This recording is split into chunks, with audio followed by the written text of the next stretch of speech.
Kaya ba yung 650? Sabi mo sa akin, hindi ka natatawad kanina.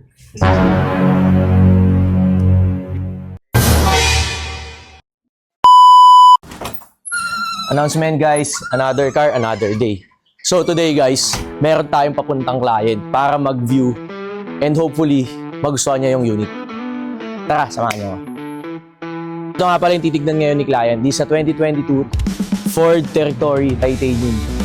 Sobrang ayos niyang auto, sobrang sariwa. Kaya hopefully sana gustuhan ni client. Let's go.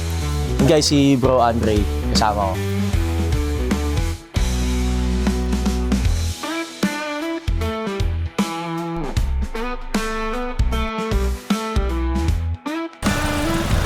Oil niya so far, brother, okay pa naman.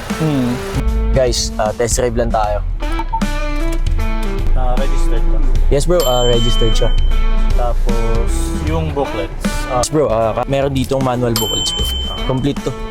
Tapos, 2 original keys. Mura lang naman to, hindi kayo abot ng 3K din. Sa akin. Okay boss, workout natin. Kaya ba yung 650? Sabi mo sa akin, hindi ka natatawag kanina. 670 boss.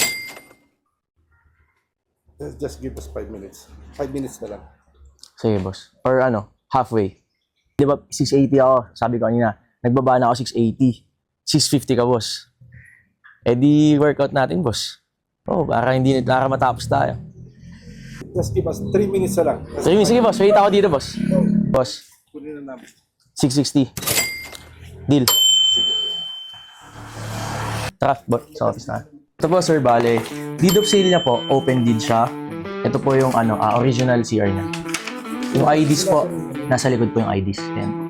2 original keys siya. 655. Sagad na ako talaga boss. Okay guys, sold. 2022 Ford Territory to Broad Avenue. Payment of 655,000 complete. Sir, thank you. Announcement guys, these friends of F2A Cars. And I'm here with my bro, Andre. So bro, to hand over the key of this 2022 Ford Territory that he bought from F2A Cars. Bro, Andre is the key of your new ride and enjoy. Thank you. Feedback lang bro sa unit and transaction. Ano masabi mo? Super smooth ng transaction. Bilis kausap ni Boss Franz. And guys, sinagad yung tao pero syempre tropa, wala tayong magagawa. Kaya thank you. F2A Cars, legit.